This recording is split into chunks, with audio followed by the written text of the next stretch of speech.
lalu berusaha menyimpan sesuatu yang bisa membawa manfaat, baik untuk dirinya, untuk anak cucunya, maupun untuk keluarganya, untuk masa kini dan masa depannya. Kadang simpanan itu berbentuk uang, kadang berupa tanah, lain saat berbentuk pabrik, dan lain sebagainya. Sementara masa depan yang paling pasti adalah akhirat. Jika untuk masa depan dunia kita rela memeras keringat, membanting tulang, pergi pagi dan pulang petang, menyimpan uang, menyimpan tanah, menyimpan pabrik, pernahkah kita merenung jika satu saat kiamat datang, kita dibangkitkan dari kubur masing-masing, berdiri di padang mahsyar untuk mempertanggungjawabkan seluruh kegiatan hidup kita di dunia ini, lalu kita akan menuju ke alam akhirat. Sudahkah kita mempunyai simpanan untuk akhirat kita? Pada pertemuan kali ini saya ingin menyampaikan sebuah hadis di mana Rasulullah sallallahu alaihi wasallam bersabda, "Arba'un min kanzil jannah." Simpanan sorga ada 4 macam. Yang pertama, ikhfa'us sadaqah, menyembunyikan sedekah. Saudara-saudara kaum muslimin, sebagaimana yang kita maklum bahwa Allah Subhanahu wa taala melebihkan sebagian rezeki dari kita terhadap yang lain. Ada yang kaya, ada yang setengah kaya, ada yang miskin, ada yang setengah miskin, dan selanjutnya. Ada yang gajinya kecil tapi penghasilannya gede. Ada yang penghasilannya gede tapi nggak punya gaji. Ada juga yang memang gajinya gede dan penghasilannya gede.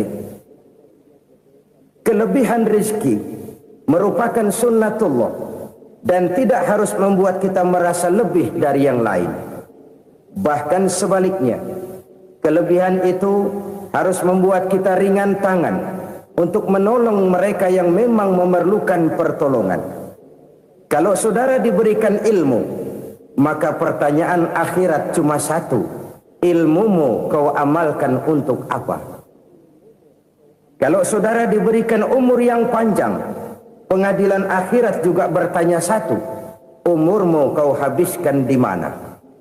Tapi kalau saudara diberikan harta, pengadilan akhirat akan bertanya 2: hartamu kau dapat dari mana? Kau belanjakan kemana? Dari mananya ditanya dan kemananya juga ditanya. Oleh karena kita akan dimintakan pertanggungan jawab, maka amanah yang bernama harta ini harus kita gunakan dengan sebaik-baiknya. Ada penggunaan yang merupakan kewajiban, itu zakat namanya. Ada penggunaan yang sewaktu-waktu, itu infak namanya. Ada yang lebih sewaktu-waktu lagi, dan itu sedekah namanya. Zakat dia terikat oleh haul dan nisab, oleh putaran batas waktu dan ukuran dari harta itu sendiri. Sedangkan infak terikat oleh situasi dan kondisi perekonomian seseorang. Sedangkan sedekah tidak terikat dengan apapun. Dalam kondisi seperti apapun kita bisa melakukan sedekah dengan yang terkecil sekalipun. Sampai-sampai Rasulullah sallallahu alaihi wasallam mengajarkan, la tahqiranna minal ma'rufi syai'an walau an talqa akhaka biwajhin talik. Atau ada hadis, tabassumuka fi wajhi akhika laka shadaqah.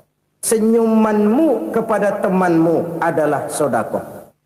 Jadi untuk melakukan sedekah tidak harus dalam berbentuk uang. Dengan ilmu kita bisa sedekah, dengan tenaga kita bisa bersedekah, dengan pikiran kita bisa bersedekah, bahkan senyum kepada teman itu pun sedekah. Jadi kalau sedekah dengan uang memang belum punya uang, nyengir aja banyakin. Itu asal pada tempatnya, jangan lalu ketemu tiang listrik cengengesan. Tentu tidak pada tempatnya dan tidak wajar. Nah, sedekah yang paling dicintai Allah adalah sedekah yang disembunyikan. Artinya jauh dari sifat riya. Kan kadang-kadang ada orang sedekah itu disebutkan namanya, apa tidak bagus? Kalau memang niatnya ikhlas, ya bagus-bagus saja. Untuk memberikan sugesti kepada yang lain. Si Fulan bin Fulan nyumbang sekian, diumumkan. Boleh kalau niatnya untuk memberikan rangsangan kepada yang lain supaya dia menyumbang lebih besar dari orang tadi. Tapi kalau itu mendatangkan riya, maka sedekah yang paling dicintai Allah adalah sedekah yang disembunyikan.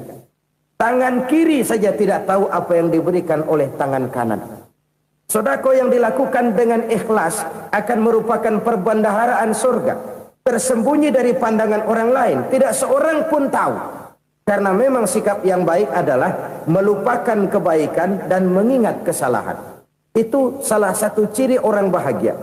Orang yang selalu mengingat kesalahannya dan berusaha melupakan segala kebaikannya.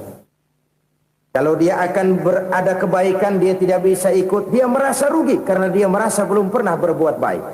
Tapi kalau akan melakukan kesalahan baru, dia ingat kesalahan yang sudah-sudah, sehingga terhalang baginya untuk melakukan satu kesalahan baru.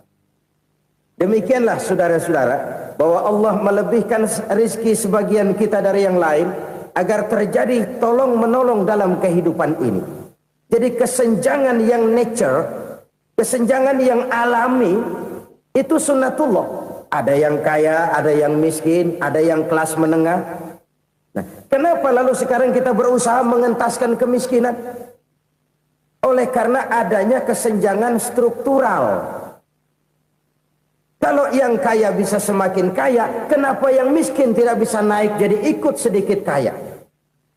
Sebab pada dasarnya Islam adalah agama yang sejak turunnya sudah berupaya memerangi kemiskinan.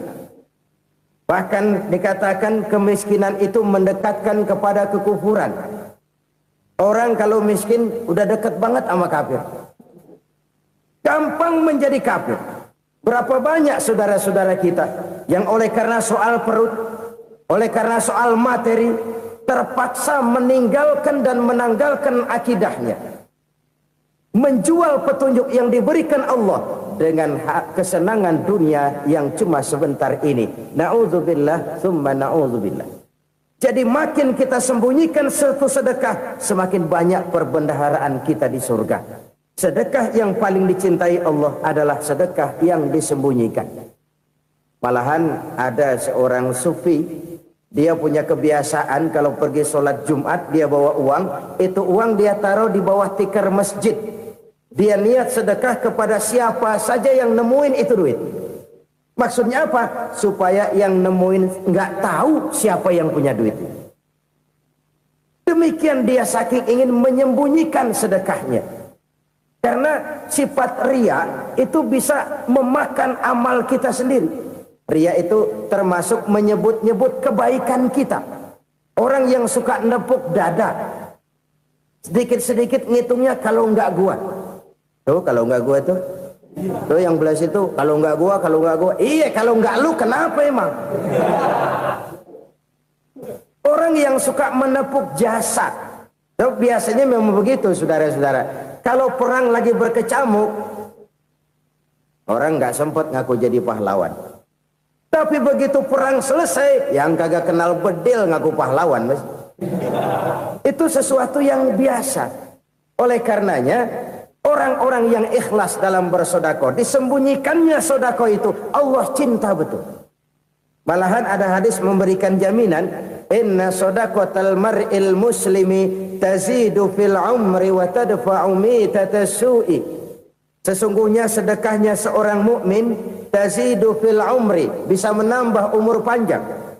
Wa tadfa'u mitatas su'i, dan menyelamatkan manusia dari mati secara su'ul khatimah. Jadi siapa yang kepengen panjang umur, banyaklah sedekah. Yang bosan hidup, pelit terus. Sedekah menambah panjang umur dan menyelamatkan manusia dari mati secara su'ul khatimah. Pak, katanya umur itu nggak bisa ditambah, nggak bisa dikurangin. Kapan? Kalau ajal sudah datang. Fa idza jaa ajaluhum la yastakhiruna sa'atan wa la yastaqdimun. Kalau ajal datang tidak bisa dimajukan, tidak bisa dimundurkan. Itu kalau ajal sudah datang. Tidak bisa lagi umur ditambah dikurangi, sudah datang. Tapi kalau belum datang, itu kan haknya Allah. Mau ditambah, mau dikurangi, hak prerogatif Allah. Sebagai pencipta manusia, Allah maha kuasa dan maha mampu. Sedekah ini menambah panjang umur dan menyelamatkan manusia dari mati secara su'ul khatimah. Itu orang mati kan sama ya, kondisinya mati, nggak nafas. Tapi hakikat mati kan lain-lain. Ada yang mati itu husnul khatimah, baik akhirnya. Misalnya lagi ngaji mati, lagi sholat mati, lagi sedekah mati. Ini yang dinamakan dengan husnul khatimah, baik di akhirnya. Sebaliknya ada yang su'ul khatimah, jelek di akhirnya. Ini yang jadi catatan akhir. Lagi nyekek botol, mampus. Lagi banting kartu, modar. Su'ul khatimah, jelek pada akhirnya. Sedekah menyelamatkan manusia dari mati secara su'ul khatimah. Dan kita semua kepengen mendapat husnul khatimah, jauh dari su'ul khatimah. Oleh sebab itu yang bisa menyelamatkan kita dari penyakit itu antara lain adalah sedekah yang disembunyikan, yang dikerjakan dengan ikhlas karena Allah, tidak karena kepengen dipuji orang, tidak karena ingin dikatakan orang pemurah. Sebab orang dermawan itu orang yang memberi tanpa harus diminta. Kalau masih harus diminta, ya belum dermawan namanya, masih harus diminta. Kalau nggak diminta ya tulus, lolos, polos. Saudara-saudara kaum muslimin rahimakumullah. Harta adalah amanat dan akan kita pertanggungjawabkan. Allah melebihkan rizki sebagian kita dari yang lain agar kita saling tolong menolong, bantu membantu. Nabi janjikan siapa yang meringankan beban saudaranya muslim di dunia, Allah akan meringankan bebannya di akhirat nanti. Sebuah jaminan dari baginda Nabi. Si orang yang kita bantu barangkali tidak bisa membalas, Allah yang akan membalas lewat jalan lain yang tidak pernah kita sangka-sangka. Ada orang tanya, Pak, ini ada orang nyumbang masjid sambil marah-marah, bagaimana? Saya bilang sumbangannya aja ambil, marahnya jangan. Marahnya jangan diambil, itu urusan dia. Saudara-saudara kaum muslimin rahimakumullah. Umat Islam ini kan umat yang punya potensi besar. Kadang kita merenung, kenapa kadang-kadang pembangunan masjid kok lambat sekali? Kalau hotel hari ini peletakan pertama, bulan depan peresmian. Supermarket hari ini peletakan batu pertama, minggu depan peresmian. Tapi kalau sudah yang namanya masjid, kadang-kadang peletakan batu pertama sekaligus jadi batu terakhir. 3 tahun, 4 tahun, campur nebar jalak di jalanan, duit dijaring kayak ikan sepat. Apa tidak ada orang Islam yang kaya? Banyak. Apa tidak ada pengusaha muslim yang jadi konglomerat? Ada. Lalu yang belum banyak itu yang komit terhadap nilai-nilai agamanya. Akhirnya kita jatuh jadi umat yang lemah. Belum ada pengusaha konglomerat muslim buka pabrik supermi cap bedug misalnya umpamanya atau pabrik kecap cap sorban supaya identitas keislamannya sedikit kelihatan. Kita jatuh jadi umat yang lemah karena potensi tidak terinventarisir dengan baik. Kita ini ibarat kompor yang cuma matengin nasi orang lain. Potensi kita dimanfaatkan oleh orang lain. Ukhuwah Islamiyah kita baru terbatas kepada silaturahmi. Ukhuwah di bidang ekonomi kita lemah, ukhuwah di bidang kebudayaan kita lemah, apalagi ukhuwah di bidang politik kita lebih rapuh lagi. Padahal ukhuwah itu adalah totalitas kehidupan manusia, menyangkut ipolek sosbud, memerlukan nilai-nilai ukhuwah. Jadi oleh karena itu mari kita menyadari di dalam harta kita, walaupun kita yang cari, pergi pagi, pulang sore, peras keringat, banting tulang, di sana ada harta anak yatim. Di sana ada hak masjid. Di sana ada hak pesantren, di sana ada hak jihad. Berbahagialah seseorang apabila dia oleh Allah dijadikan keran. Keran itu menyimpan air, tapi tidak untuk dirinya, tapi disalurkannya kepada mereka yang memang memerlukannya. Saudara-saudara kaum muslimin rahimakumullah, ini yang pertama. Jadi perbendaharaan surga adalah menyembunyikan sedekah. Orang lain nggak tahu, kita pun nggak pernah ngitung-ngitung. Kita anggap lewat begitu saja, padahal itu deposit akhirat. Satu. Yang kedua, perbendaharaan surga itu apa? Wa kitmanul musibah, menyembunyikan kesulitan. Kadang orang takut menghadapi kesulitan. Tapi makin kita merenung, hidup ini kan sebenarnya urusan. Takut sama urusan, ya jangan hidup. Tandanya orang hidup itu kalau punya urusan. Urusan melupakan problem. Problem sering menimbulkan kesulitan. Kesulitan bukan untuk ditakuti, tapi untuk diatasi dan dicarikan jalan keluarnya. Siapa sih orangnya yang nggak pernah sulit-sulit? Makin tinggi status sosialnya, makin gede urusannya. Makin tinggi kualitas imannya, makin berat tingkat kesulitannya. Cuma memang yang namanya enak itu seperti pelangi. Biang lala itu nggak pernah di atas kepala kita, di atas kepala orang melulu. Lu sih enak lu, kata kita. Dia juga bilang yang enak kan lu. Pelangi itu nggak pernah di atas kepala kita. Kata tukang beca, aduh enak ya naik Mercy. Kata tukang beca, apa yang di dalam mobil Mercy? Aduh enak bener tukang beca, di jok ngeringkuk ngorok pules bener. Saya kamar pakai AC, sejuk, tempat tidur sutra, empuk, alga, spring bed, gula kulik, nggak bisa pules kalau belum minum Valium, belum tidur. Enak bener tukang beca, di jok ngorok nggak tahu wetan kulon. Si tukang beca bilang yang di Mercy enak, yang di Mercy bilang tukang beca enak. Inilah enak, nggak pernah di atas kepala kita, di atas kepala orang lain melulu enak itu. Nah, saudara-saudara, yang merupakan perbendaharaan surga itu orang yang bisa menyembunyikan kesulitan, baik pribadi ataupun rumah tangga. Nih terutama rumah tangga yang jadi soalnya. Kadang-kadang kita ini kalau senang, sebaliknya kalau senang kita diam, kalem aja, cuek. Banyak banget duit kita, bawaan diam aja udah. Malah ketemu orang takut. Tapi begitu susah, sekampung tahu. Padahal Nabi mengajarkan perbendaharaan surga itu menyembunyikan musibah, menyembunyikan kesulitan. Kalau enak, cerita sama orang-orang. Kalau nggak enak, rasain sendiri, tekan sendiri, atasin sendiri. Kita kan sebaliknya, senang kita diam, asal lagi susah, paling tidak kita nyari teman buat cerita kesusahan. Siapa orangnya yang nggak pernah susah? Cuma soalnya bagaimana kita mengatasi kesusahan itu sendiri. Begitu juga misalnya kalau orang sudah berumah tangga, itu orang tuanya harus menjadi tempat dia cerita yang enak-enak saja. Yang nggak enak rasain berdua, selesaikan berdua, atasin berdua. Jangan dibalik. Asal senang diam, giliran susah saja. Maknya laporan. Terbalik. Bisa menjaga security informasi.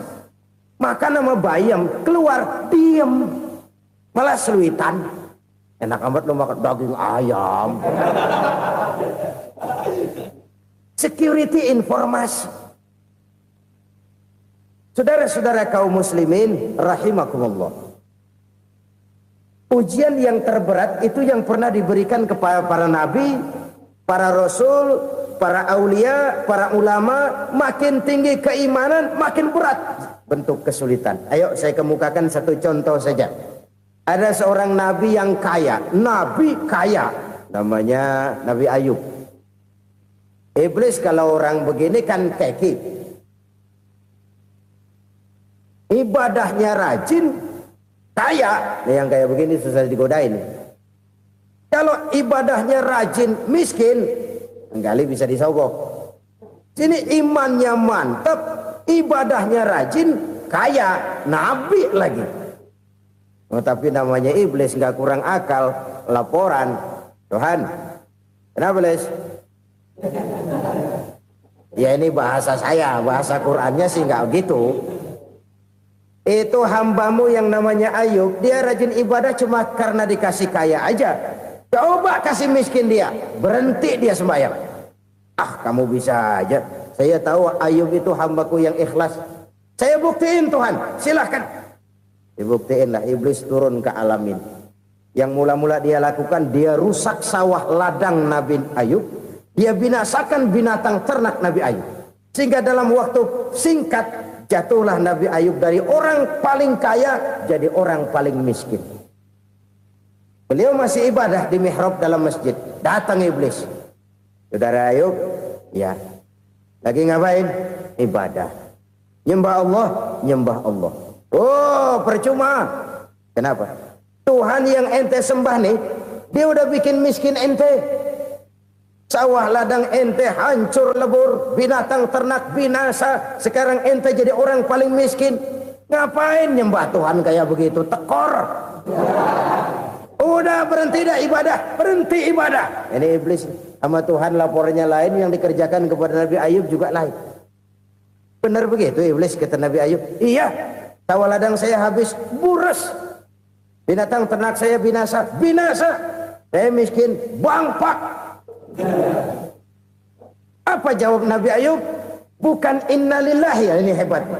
Alhamdulillahillazi a'tani wa akhadha minni. Segala puji bagi Allah yang telah memberikan harta kepada saya dan sekarang mengambilnya lagi. Alhamdulillah. Allah yang ngasih, Allah yang ambil. Itu mah urusan Allah. Iblis cuman ibadah jalan terus, sujud lagi Nabi Ayub. Iblis seleher gondok banget. Dasar Nabi nggak mempan dia apa-apain. Miskin malah alhamdulillah. Allah yang ngasih, Allah yang ngambil. Jadi kalau kita tidak komit, kita tidak terikat kepada kaya, miskin, senang, susah, apa yang bisa bikin kita susah? Jadikan kekayaan, kemiskinan, jadikan senang, susah sebagai anak buah yang bisa kita atur. Jangan kekayaan ngatur kita, jangan kemiskinan ngatur kita. Kita yang harus mengatur mereka. Senang, susah, kaya, miskin, bahagia, sengsara, jadikan itu anak buah yang bisa kita atur. Kalau sekarang kita kaya, lain saat boleh jadi kita miskin, semiskin-miskinnya. Allah yang ngasih, Allah yang ngambil. Tenaga mana yang bisa menghalangi? Ibadah jalan terus. Iblis makin gondok. Dasar Nabi loh. Akhirnya apa? Nabi Ayub dikerjain, diberikan penyakit. Demikian fatal penyakitnya. Bayangin, udah miskin sakit. Masya Allah. Miskin sakit. Sakitnya nggak lama, kira-kira 16 tahun.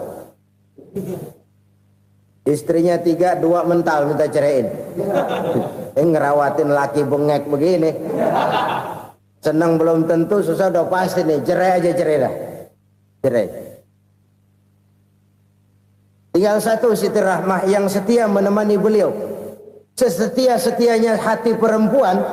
Satu saat Siti Rahmah bilang, "Bang, iya, abang kan Nabi bang. Lalu namanya Nabi kan doanya jarang meleset bang. Maksud kamu minta kenapa sih sama Tuhan biar abang sembuh baik dah bang?" Siti Rahmah, iya. Saya sakit berapa tahun sih dah? 16 tahun bang. Sebelum ini saya sehat berapa tahun? Ya kira-kira 60 tahun bang. Nah coba ente banding-bandingin Rahmah. Saya dikasih sehat 60 tahun. Dikasih sakit 16 tahun. Sudah nggak sabar. Mau doa kepada Allah minta sembuh. Saya malu. Malu kepada Allah. Diuji dengan yang luar biasa seperti ini. Tidak mengganggu stabilitas kehambaannya. Dia tetap menghamba kepada Allah subhanahu wa ta'ala. Saudara-saudara kaum muslimin rahimakumullah. Kunci menghadapi kesulitan itu apa? Allah jelaskan dalam satu ayat, wa basyiris sabirin alladzina iza asabathum musibah qalu inna lillahi wa inna ilaihi raji'un. Gembirakan orang-orang yang sabar. Siapa mereka itu?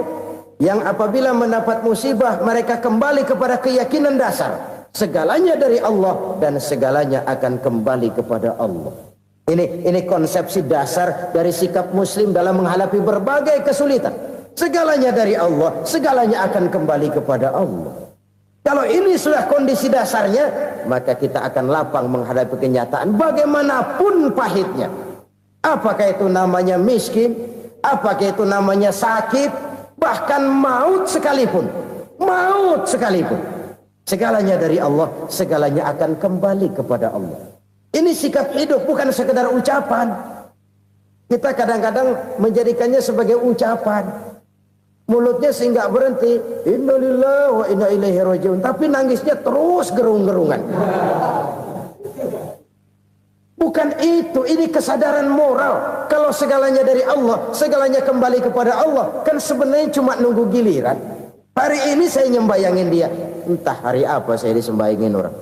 Hari ini saya antar dia ke kubur, entah hari apa orang nganterin saya ke kubur.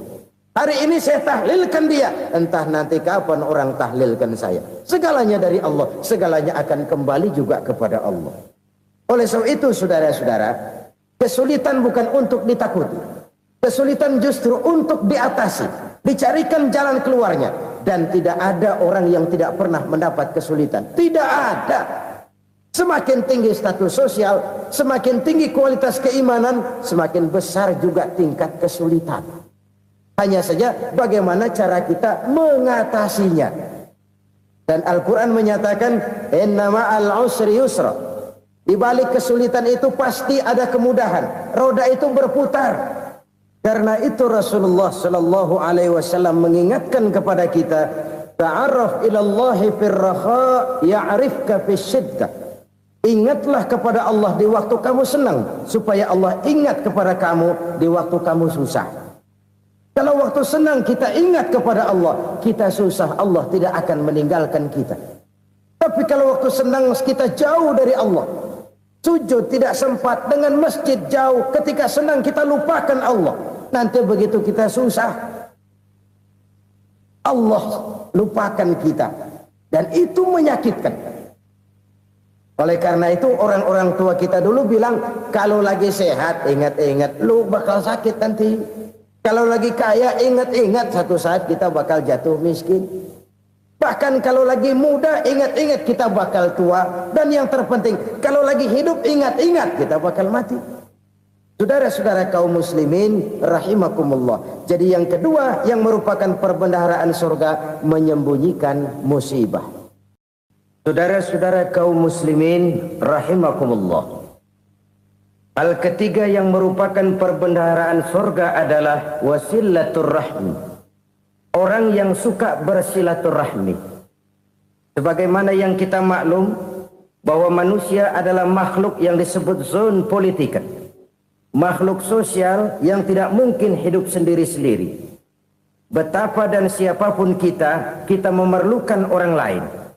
Bodoh betul manusia kalau tinggal di tengah masyarakat tapi tidak mau bermasyarakat. Merasa hebat sendiri, pinter sendiri, gagah sendiri, kaya sendiri. Mungkin kalau mati juga ngubur sendiri.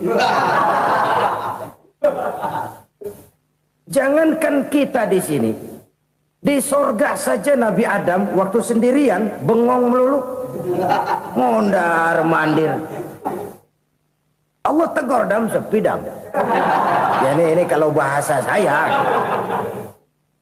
Iya Tuhan sepi ini nggak ada coret-corekan pisan ini. Diciptakan Siti Hawa baru anteng Nabi Adam. Itu di sorga. Cobalah. Umpamanya saudara tinggal di Jakarta nih. Kaya bener. Apaan aja di Jakarta punya saudara dah. Jembatan Semanggi ambil. Monas, Buntel bawa pulang. Hotel-hotel ambil semua.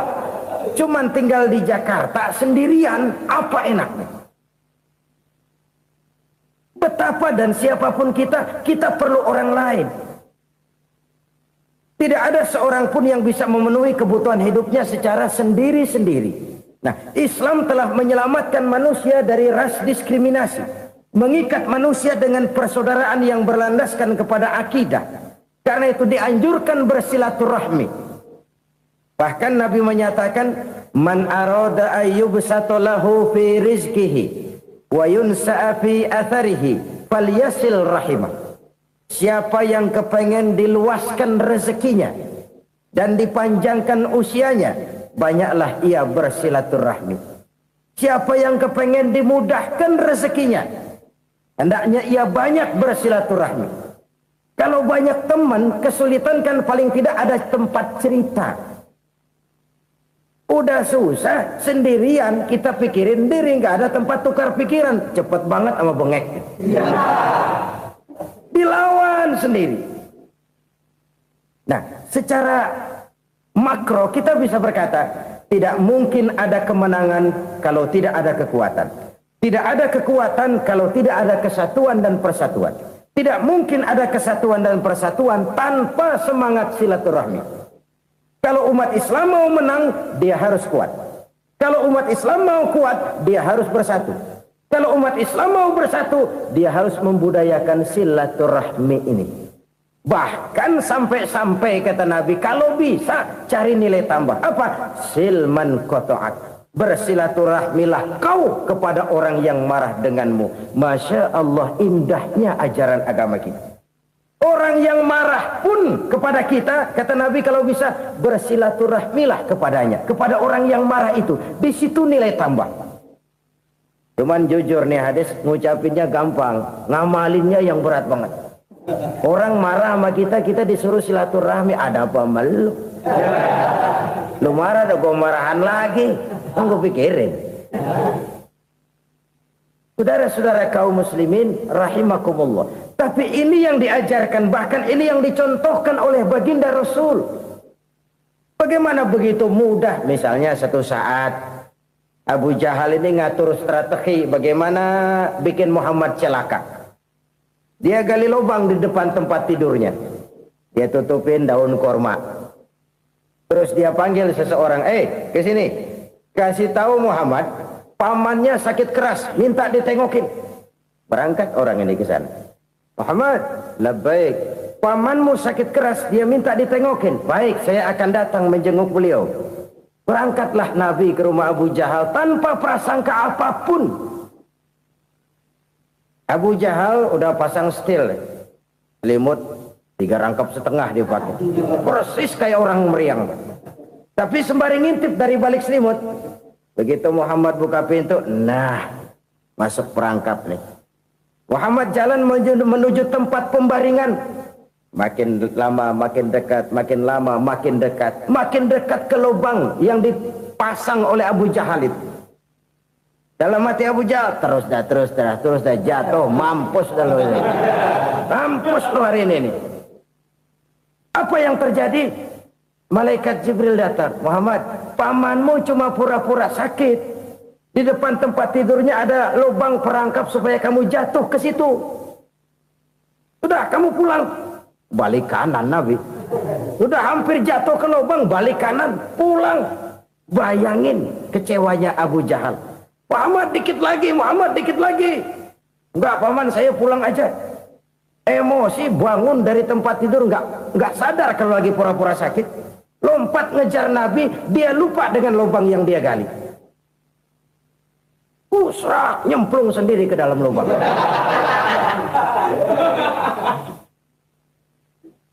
Nabi terus berlalu. Ini terjadi keanehan. Jatuh ke lubang yang dia gali itu sebenarnya nggak terlalu dalam ya, antara 3-4 meteran lah. Tolong saya jatuh ke lubang ini. Datanglah pelayan-pelayannya itu. Angkat saya dari sini. Oh, yang ngulurin tambang.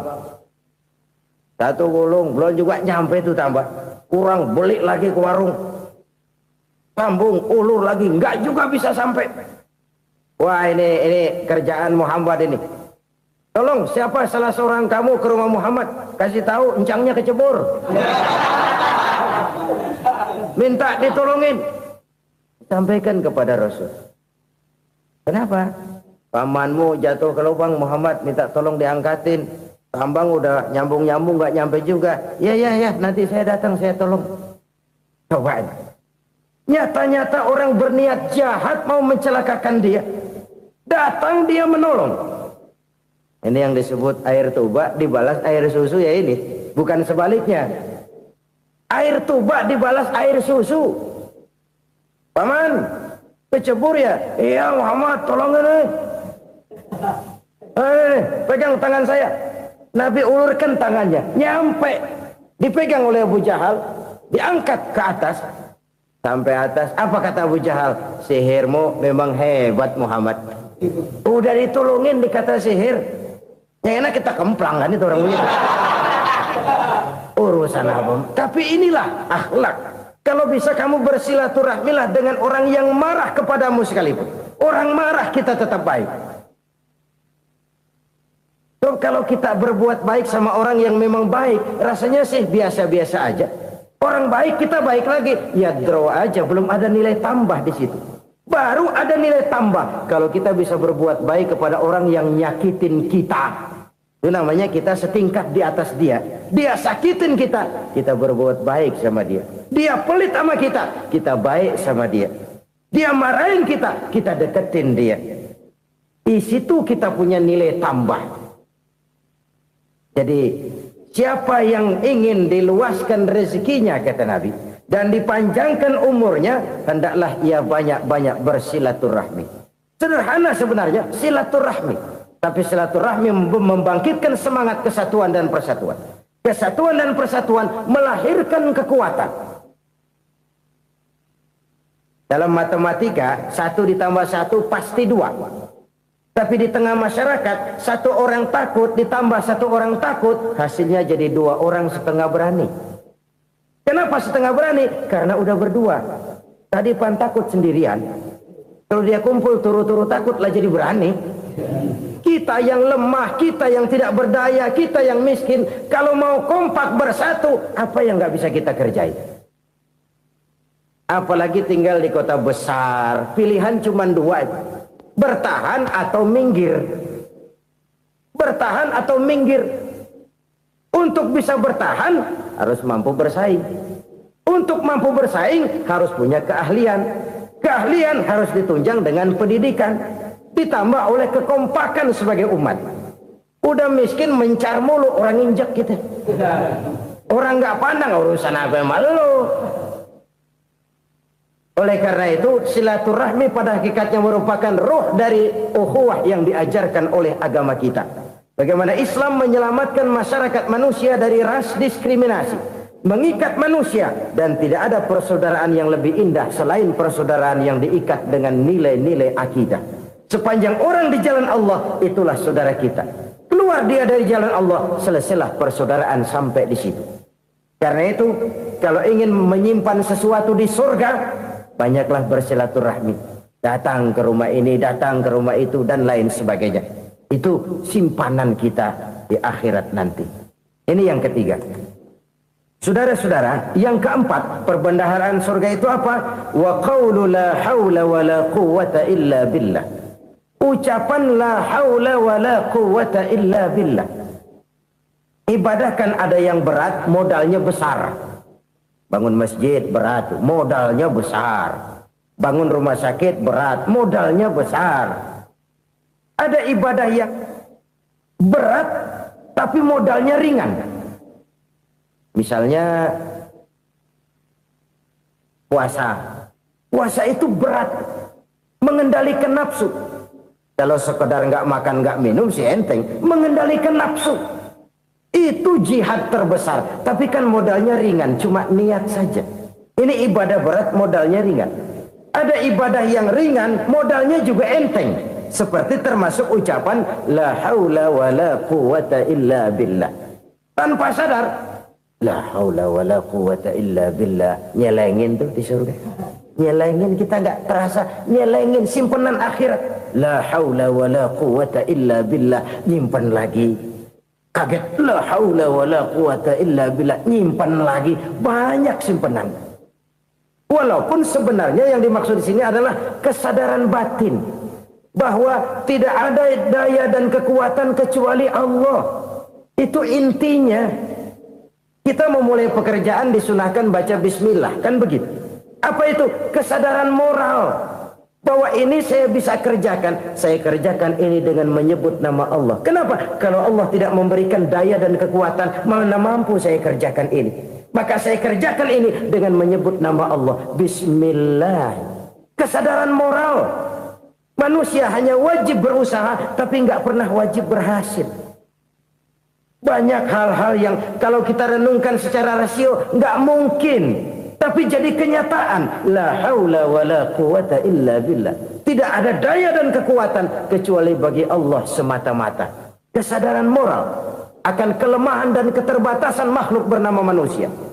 Kadang kita kagum dengan otak, tapi kita sering lupa sama yang bikin otak. Padahal bagaimanapun hebatnya otak, yang bikin otak pasti lebih hebat dari otak. Nggak percaya, silahkan otak-otakan. Inilah kecenderungan. Kita kagum dengan pesawat-pesawat mutakhir, bukan main besi gede banget terbang itu. Alangkah hebatnya. Lalu apa yang bikin otak tidak lebih hebat dari itu semua? Kita puji laut. Apa yang bikin laut tidak lebih hebat dari laut itu? La haula wa la quwata illa billah. Tidak ada daya dan kekuatan kecuali Allah. Apa yang bisa kita lakukan kalau tidak karena daya dan kemampuan yang diberikan oleh Allah kepada kita? Lahirlah sikap tawadu, rendah hati, tidak melonjak menjadi angkuh dan sombong, sadar akan kelemahan dan keterbatasan diri sebagai makhluk yang diciptakan oleh Allah Subhanahu wa taala. Jadi satu sisi ini ucapan yang berpahala, la haula, jadi wiridan. Pada sisi lain ini kesadaran moral, sikap mental, kesadaran batin bahwa yang punya daya dan kekuatan itu cuma Allah.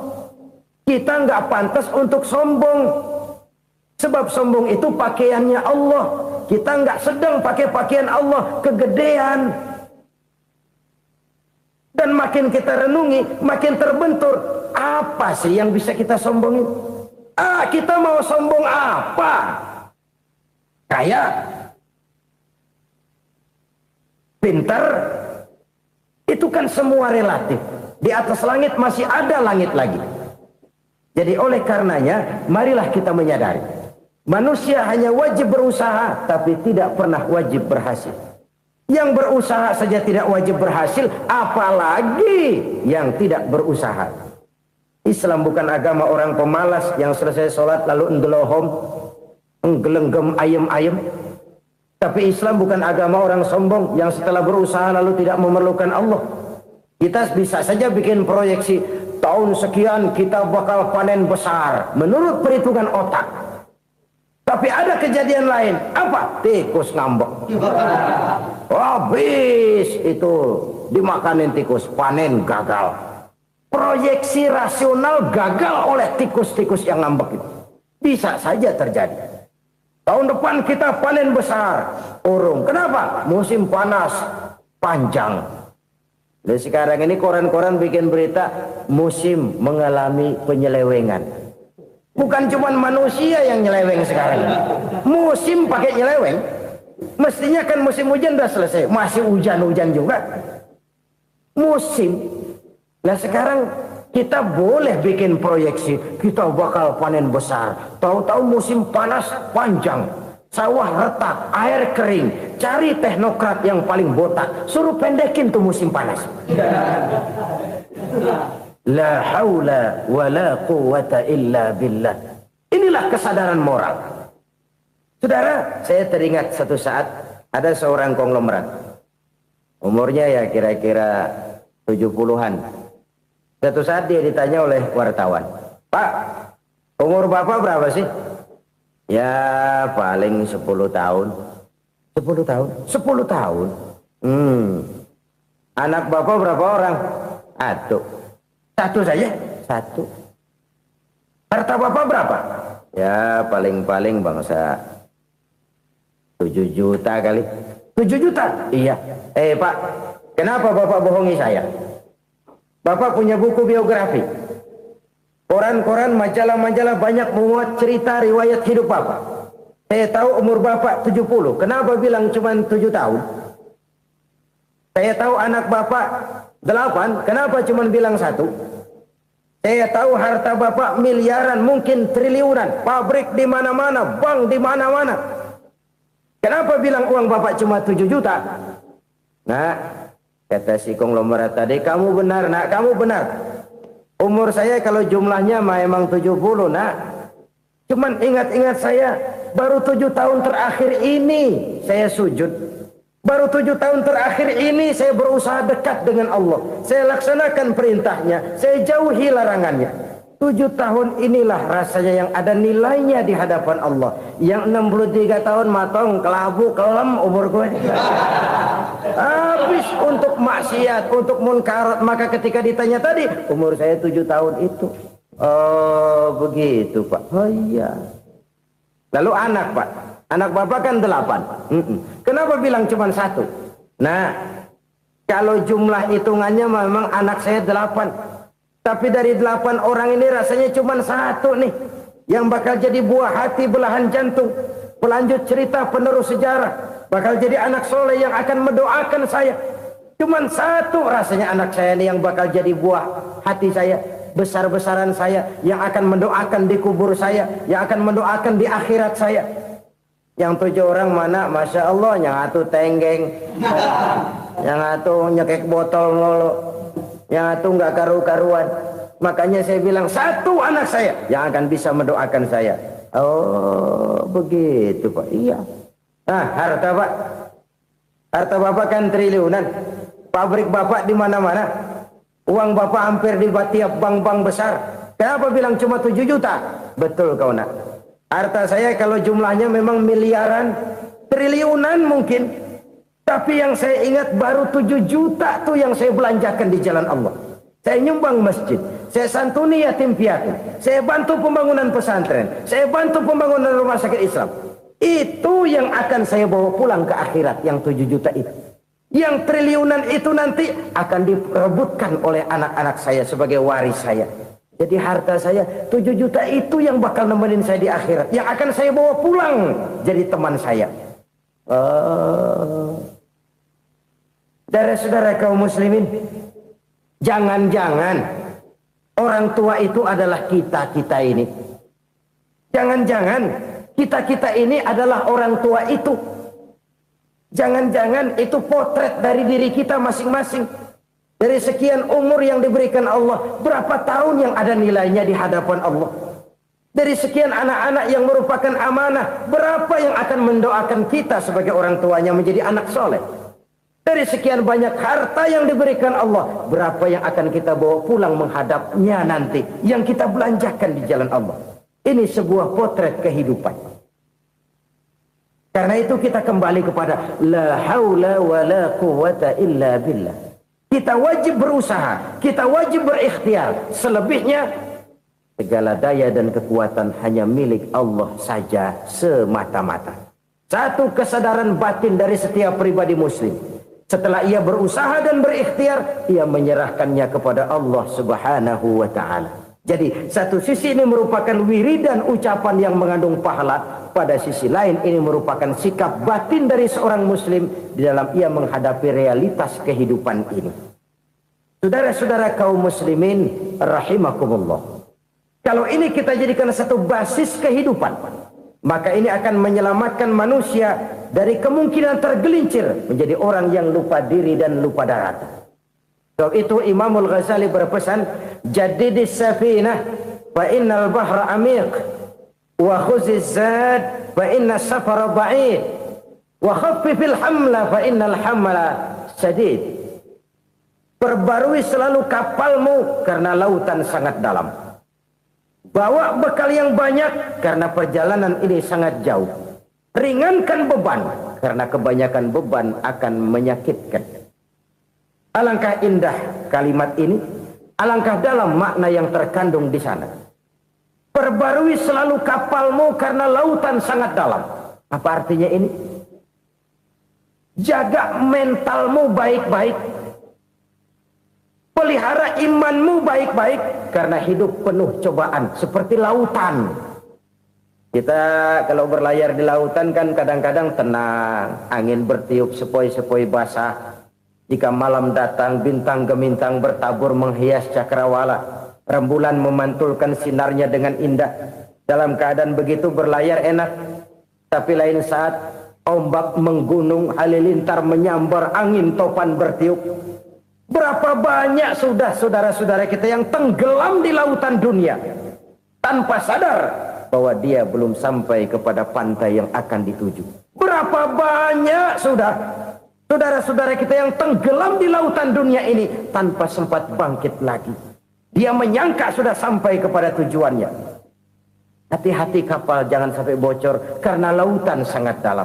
Iman ini jaga baik-baik karena hidup penuh dengan ujian. Wa khuzizat fa inna safara ba'id. Bawa bekal yang banyak karena perjalanan sangat jauh. Saudara mau ke Bandung, bawa duit.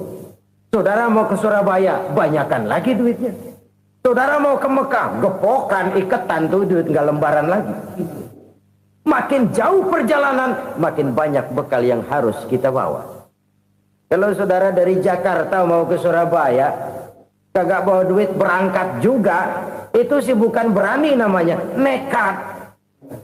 Sampai Surabaya belum tentu, sengsara di jalan udah pasti. Kenapa? Nggak bawa bekal berangkat. Sama juga kita nih, misalnya belum sempat sembahyang, mati. Waduh, berani banget orang. Belum punya bekal, mati. Sengsara di jalan. Atau bekal tidak cukup. Dari Jakarta saudara mau ke Surabaya, bawa duit 500 perak. Paling jauh Cikampek nyampenya itu. Paling jauh itu. Antara jauhnya perjalanan dengan bekal yang saudara bawa tidak seimbang. Hidup ini perjalanan panjang. A walking tour. Dimulai dari alam arwah. Sebelum jasad diciptakan, roh diciptakan lebih dulu. Dari situ pindah ke alam rahim. Dari alam rahim pindah ke alam dunia. Dari alam dunia pindah ke alam barzah. Baru menuju akhirat. Satu perjalanan panjang. Kalau bekal tidak bawa, sengsara di jalan. Bawa bekal yang banyak karena perjalanan ini sangat jauh. Wa khaffifil hamla, ringankan beban karena beban itu cuma akan menyulitkan. Kalau bekal itu sih keperluan, tapi beban nggak kita perluin, cuma ngeberat-beratin. Apa ini beban? Dosa, kecurangan, kebatilan, kesoliman, ketidakadilan, kesewenang-wenangan. Itu akan jadi beban kita di akhirat. Alangkah celakanya, perjalanan panjang, bekal tidak bawa, beban kelewat banyak, alamat sengsara di jalan. Pahala tidak ada, dosa berlipat ganda. Na'udzubillah, summa na'udzubillah. Kalau kita rangkum nasihat Al-Ghazali dengan kisah si konglomerat tadi, kita akan mengambil kesimpulan. Pertama, bekal terbaik dalam menghadapi gejolak kehidupan ini tidak lain adalah iman. Yang kedua, pahala dan dosa. Dua hal kontroversial. Pahala adalah bekal, dosa adalah beban. Tapi kita sekarang kan tidak begitu terangsang kepada yang abstrak. Orang berlomba mencari yang konkret-konkret saja. Yang real. Kalau memang dosa, benjol dong. Kira-kira begitu. Kira-kira begitu. Persis orang Yahudi dulu. Orang Yahudi itu kan pernah minta kepada Nabi Musa. Ya Musa lan nu'mina laka hatta narallaha jahrah. Musa, kami nggak bakal mau beriman kepada Allah kalau belum kami lihat Allah ada nongkrong di depan kami. Kalau memang Tuhan ada, taruh dong di depan kami. Mau yang konkret-konkret saja. Kalau memang dosa, benjol dong. Kalau memang pahala, berasa dong. Orang terangsang kepada yang real, yang konkret-konkret saja. Karena itu, untuk mengejar dosa, orang mau bayar. Tapi untuk mengejar pahala, walaupun tidak bayar, orang segan. Ini yang dikatakan oleh Nabi, kamu mengharapkan ke surga, tapi kamu berat melaksanakan sesuatu yang bisa membawa kamu ke surga. Kamu ingin jauh dari neraka, tapi tiap saat kamu lakukan perbuatan-perbuatan yang justru menjerumuskan kamu ke neraka. Idda'aitum an-najata minan nar wa ramaitum fiha anfusakum. Kamu ingin selamat dari neraka, tapi kamu lemparkan diri kamu ke neraka. Kamu ingin masuk surga, tapi berat sekali kamu melakukan perbuatan-perbuatan yang bisa menyampaikan kamu di surga. Saudara-saudara kaum muslimin rahimakumullah. Jadi hal keempat yang merupakan perbendaharaan surga adalah la haula wa la quwwata illa billah. Satu sisi ini merupakan ucapan yang memperberat timbangan akhirat.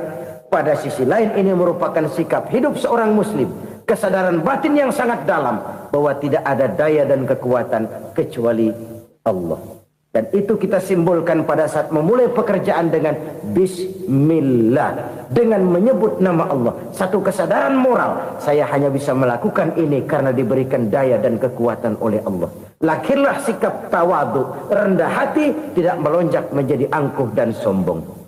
Saudara-saudara, sampai sini dulu jumpa kita kali ini. Semoga 4 perbendaharaan surga ini dapat kita lakukan, yang kelak akan merupakan bekal kita di kemudian hari nanti. Amin ya rabbal alamin. Terima kasih atas segala perhatian, mohon maaf atas segala kekurangan. Usikum wa iyaya bitaqwallah. Wassalamualaikum warahmatullahi wabarakatuh. Waalaikumsalam.